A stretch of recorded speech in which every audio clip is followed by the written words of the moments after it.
Hoje a TV Vermelho tem o prazer de conversar com o senador Fabiano Contarato, da Rede do Espírito Santo. Ele foi eleito em 2018 com mais de 1 milhão de votos. Ele é professor universitário, ex-delegado de polícia. Bem-vindo, senador. Tudo bem? Muito obrigado, Irã. Eu que agradeço o convite, estou à disposição. Certo. O senhor tem um perfil, conhecidamente agora, um perfil progressista, né? E tem uma trajetória política que conseguiu derrotar lá no Espírito Santo figuras expressivas aí na disputa para o Senado, como o Magno Malta, o Ricardo Ferraz.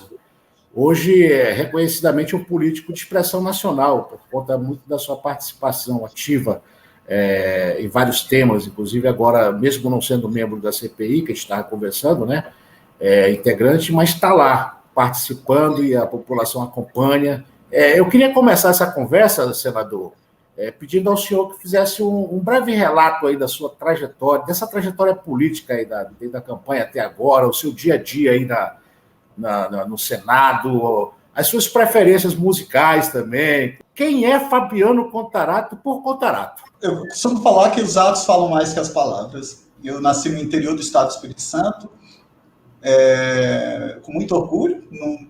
Minha família é muito simples, meu pai era motorista de ônibus, 40 anos, puxando ônibus na Grande Vitória. Com 5 anos de idade, nós mudamos para a capital. Minha mãe semi-analfabeta e meu pai também. Cuidaram de 6 filhos, eu sou o mais novo de 6. Então, nós temos 4 homens e 2 mulheres. Sempre estudei em escola pública, sempre usei o Sistema Único de Saúde. Acho que por isso que eu sou um aguerrido defensor e uma pessoa que tenta lutar pela valorização da educação pública, principalmente a educação básica. Acho que por isso que eu morro defendendo as políticas de inclusão, as políticas afirmativas. Porque se não for o sistema de cotas, o filho do pobre não entra numa universidade, num curso, por exemplo, num curso de medicina. Não entra, essa é a realidade. Ele não tem, o pai dele não vai ter 10 mil, 7 mil reais para pagar todo mês. Então, eu vim do interior, estudei escola pública. Eu lembro que quando eu passei na escola técnica, que hoje é Instituto Federal, minha mãe falou assim, Fabianinho, que ela só me chamava assim, Fabianinho, chorando de alegria, falou assim, olha, se for necessário, a gente vende nossa casinha para você estudar. E aquilo ali me marcava muito, né? Eu não tinha dinheiro, porque na época não tinha aquelas políticas de auxílio ao estudante. Então, eu falava para os motoristas, eu sou filho do motorista Alvino, deixa eu entrar pela frente, porque não tinha dinheiro para passagem. E eu estou falando isso porque eu tenho muito orgulho disso. Porque quando você vem dessa história, a ocasião não faz o ladrão, ela revela. Eu estudei ali, fiz escola técnica, depois fui fazer meu curso de graduação em Direito, e passei no concurso para delegado, em primeiro lugar, não estou falando por isso, mas é porque eu sempre sofri, porque dessa coisa também da orientação sexual, falar que no Brasil não tem preconceito, isso é uma mentira. Então, eu mesmo tendo passado em primeiro lugar geral, eu nunca era promovido, porque eles falavam que eu não tinha disciplina nem hierarquia, vamos dizer assim, sem responder a processo. Então, eu fui e comecei a trabalhar numa delegacia em que mexia com acidentes de trânsito. Então, eu sempre primei pelo que manda o artigo 37 da Constituição, que são os princípios que regem a administração pública. Legalidade, impessoalidade. Então, na delegacia, eu fazia contra qualquer pessoa. Eu cansei de ser utilizado pelo Estado para agir de forma contundente contra pobres, afrodescendentes e semi-analfabetos. Quando eu sei que os crimes que maior prejuízo quem pratica são os políticos. Porque quando acontece um furto aqui em Brasília, você tem uma vítima determinada. Agora, quando um governo desvia verba da saúde, ele está matando milhões de pessoas, como ocorre nessa pandemia. Porque está violando o artigo 6º e o artigo 196 da Constituição, que diz que a saúde pública é direito de todos, mas é dever do Estado. Então, eu comecei a ter uma atuação na delegacia. Eu lembro que eu instaurei um inquérito contra um colega meu de faculdade. Ele era juiz de direito, eu delegado, ele se envolveu num acidente que matou uma pessoa. Eu fiz e mandei para o Tribunal de Justiça, que a competência é lá.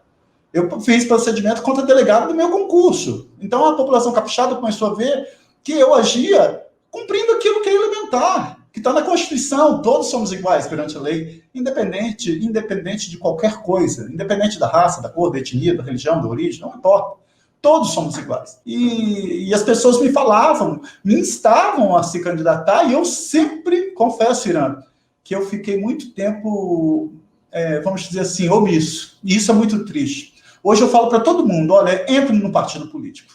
Você não precisa se candidatar, se você não quiser. Mas entra, faça parte disso, porque senão você vai continuar ratificando para manter essas pessoas que fazem da política profissão. Inclusive, quando o senhor acabou de colocar aí, né, senador, o primeiro senador assumidamente homossexual na história do parlamento, né, do Senado brasileiro, que vem disso aí, desse seu conselho de ir para o fronte político, assumir uma posição partidária, ou seja, o que se chama de minorias hoje precisam estar lá presente para enfrentar essas pautas todas. Então, parabéns por isso. Vamos partir aqui para a CPI. Eu falava aqui que a CPI, fazendo um pouco da cronologia, ela começa ali fazendo a investigação sobre o tratamento precoce, aquela coisa da cloroquina, medicamentos não recomendados, sem eficácia de comprovação científica. Aí vem essa questão da imunidade do rebanho, o gabinete paralelo, né, a usurpação da função pública. Aí depois vem um atraso na vacina, a demora de ajuda no oxigênio em Manaus. Essa primeira fase da CPI, o senhor como ex-delegado de polícia, com essa experiência toda, né?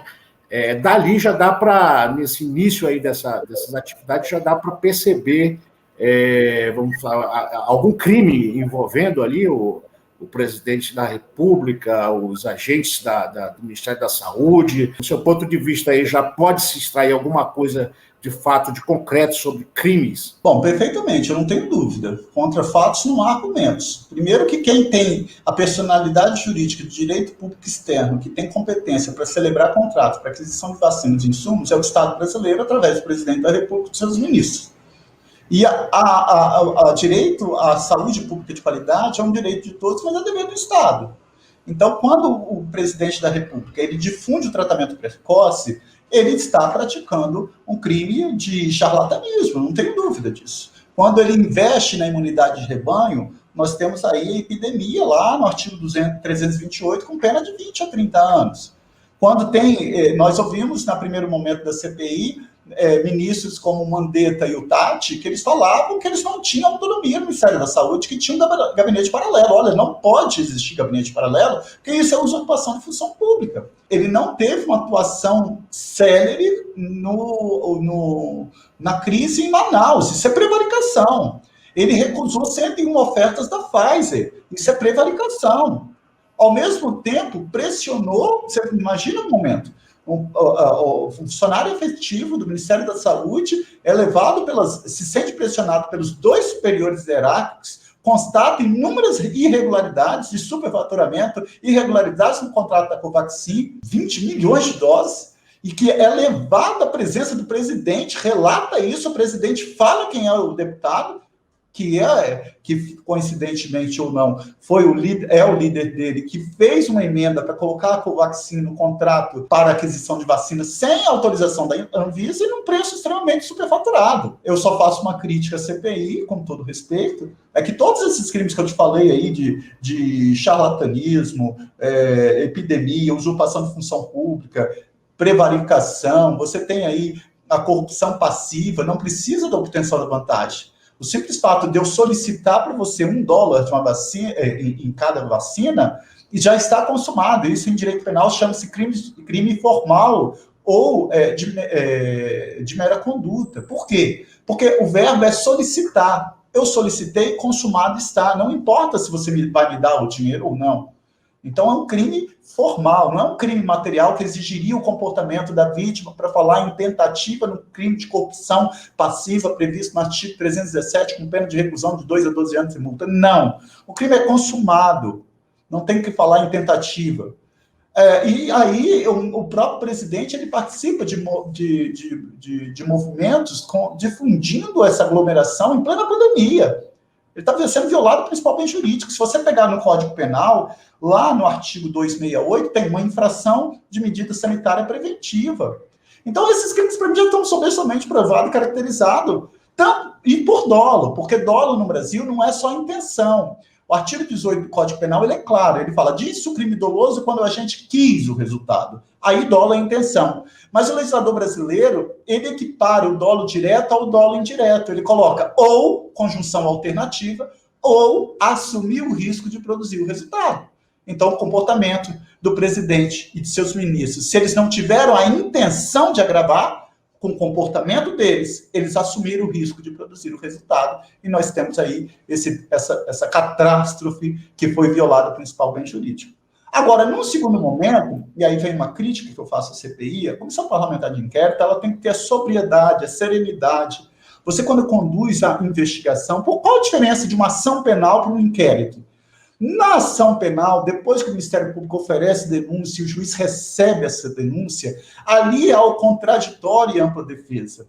Ali há o sistema acusatório, mas com contraditório e ampla defesa. Lá na fase judicial, vigora o princípio do indúbio pro réu. Se tiver dúvida, lá ao final, vai absolver. No inquérito policial e na Comissão Parlamentar de Inquérito, que se equivale ao inquérito policial, não é isso que vigora. Vigora um princípio inquisitorial.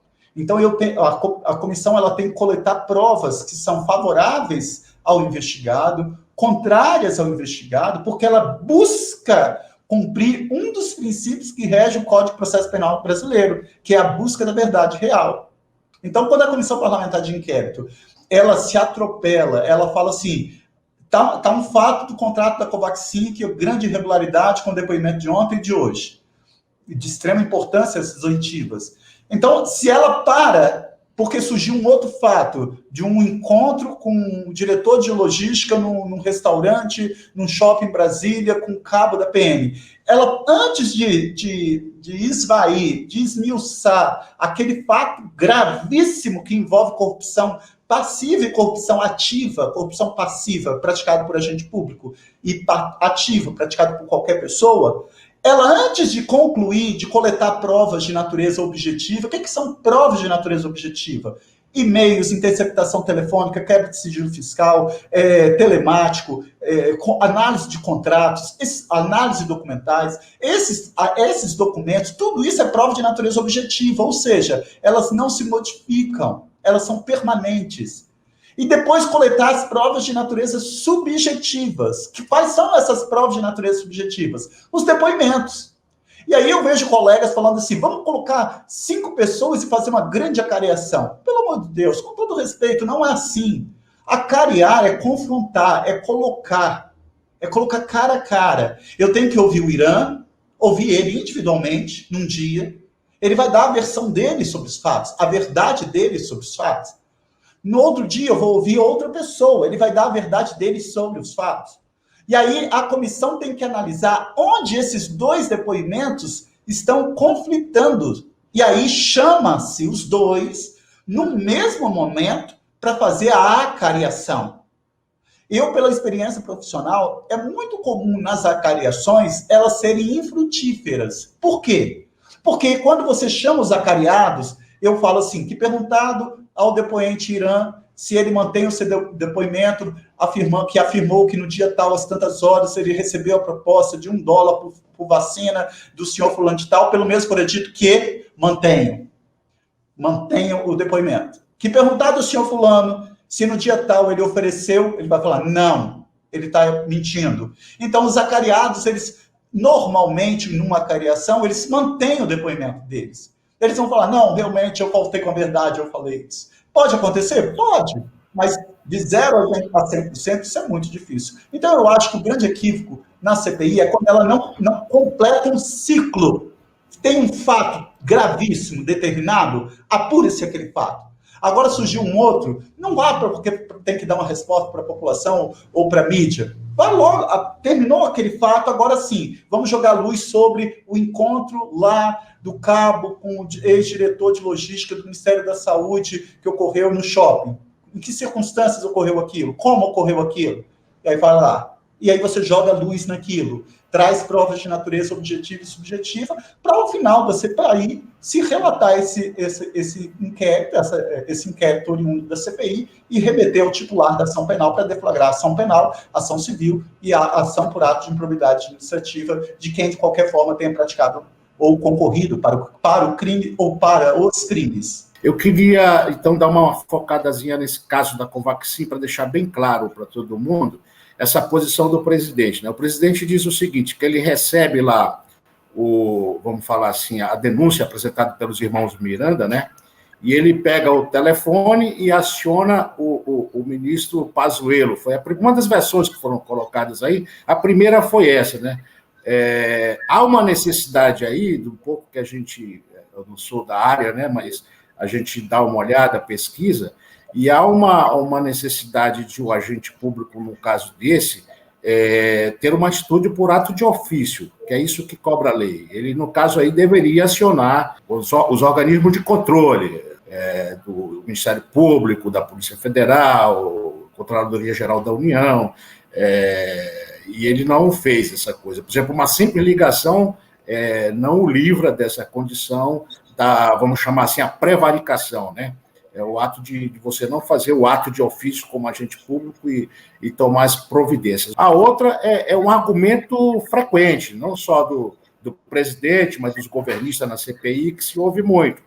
Não, mas nós não apesar do contrato ter sido assinado, né, ser empenhado o dinheiro para o pagamento da vacina Covaxin, de 1,6 bilhão, né, apesar de tudo isso, né, do empenho ter sido feito, né, o argumento do governo é como corrupção? Eu não comprei uma vacina, não foi dado, não gastamos um centavo, essa que é a argumentação. Queria que o senhor avaliasse essas duas questões aí, se não é uma argumentação muito fraca do governo, e que isso pode até pesar contra, né? Bom, na verdade, isso é totalmente insubsistente. O fato de ter chegado ao conhecimento do chefe do Estado brasileiro uma denúncia feita por um servidor público efetivo do Ministério da Saúde que fala, olha, eu estou sendo pressionado para aquisição de uma vacina que eu verifiquei no contrato, tem inúmeras irregularidades, tem 3 invoices com alterações, com contrato de superfaturamento, sem autorização da Anvisa, meus 2 superiores estão me pressionando, a empresa está pressionando, todo mundo está pressionando, e ele ouve do presidente que quem poderia estar envolvido com isso e fala, eu vou ligar para o diretor-geral da Polícia Federal. Essa é a obrigação que ele deveria ter feito. Agora, qualquer coisa que não seja isso, ele está prevaricando, sim. Está lá no artigo 319, retardar ou deixar de praticar indevidamente ato de ofício. Mesmo porque nos crimes de ação penal pública incondicionada, o que vem a ser isso? In é um prefixo que quer dizer sem, independe de condição. Ele tem que fazer de ofício, deve ser feito, sob pena dele incorrer no crime de prevaricação. Tanto é que eu fui um dos subscritores da representação em desfavor do presidente da República, prevaricação, e que foi acolhido lá pela ministra Rosa Weber, que determinou o PGR que instaurasse um inquérito por prevaricação. Então esse fato, para mim, ele está mais do que evidenciado, e não só esse. Quando ele recusou 101 ofertas da Pfizer, ele é responsabilizado e ele não pode transferir isso para qualquer pessoa. Porque essa é a função do Estado brasileiro e do chefe do Executivo brasileiro. Ele é responsabilizado por isso. Ele peca, ele comete crime dolosamente, tanto por ação como por omissão. Agora, com relação à análise da corrupção passiva, previsto no artigo 317, os verbos solicitar ou receber. Então, o simples fato de eu solicitar, isso é crime formal ou de mera conduta. Consumado está. Não há que se falar em prejuízo. O recebimento, ou você pagar, seria um mero exaurimento. Então, isso não se sustenta. A responsabilidade é, sim, dele e dos seus ministros, e isso é latente. Ninguém pode alegar o desconhecimento da lei, isso é elementar. E ele é responsável quando bate-se a porta do presidente da República. Quer um argumento mais forte do que um servidor ter acesso ao presidente da República e relatar esses crimes que ocorreram lá e ele falar, não, eu não sabia, não tinha. Não, isso não se sustenta. Só não enxerga isso quem não quer. Isso não é análise, porque eu sou de um partido progressista, ou de esquerda, ou de centro-esquerda. Não é isso. Eu estou falando aqui como uma pessoa que lida com direito, não tem como. E lembrando aqui, destacando que, de fato, essa ação no Supremo Tribunal Federal, de autoria do senador Contarato, o senador Randolfo Rodrigues e o Jorge Cajuru. Foram os 3 que deram entrada lá e que resultou nisso aí tudo, inclusive com um inquérito aberto na Polícia Federal, onde o presidente vai ter que explicar essa situação que o senador acabou de relatar. Né? Senador, para terminar aqui, gostaria que o senhor deixasse aí bem claro a sua convicção, a sua expectativa com relação àquela velha célebre, apesar do apoio popular que tem a população está dando um apoio danado aí para essa CPI, está achando que as coisas estão caminhando certo, pelas últimas pesquisas que foram apontadas aí, e relatadas sempre pelo senador Renan Calheiros, né? Mas a sua expectativa com aquela velha pergunta de sempre, aquele velho questionamento, isso aí não vai dar em pizza, isso não vai dar em nada, eu queria que o senhor finalizasse com isso e já agradecendo o seu comparecimento aqui, aquela pergunta, né? Isso não vai dar em pizza? Senador, bom, eu espero, no fundo do meu coração, que não dê, porque a Constituição Federal é clara. Quando ela determina que ao término da comissão parlamentar de inquérito, você tem um fato determinado, você tem um prazo certo, e você tem um número de assinaturas, você joga a luz, coleta provas de natureza objetiva e subjetiva, e você relata e individualiza a conduta de cada pessoa. Quero deixar claro também que, em direito penal, existe chamada codelinquência, ou concurso de agentes, ou concurso de pessoas. O que é isso?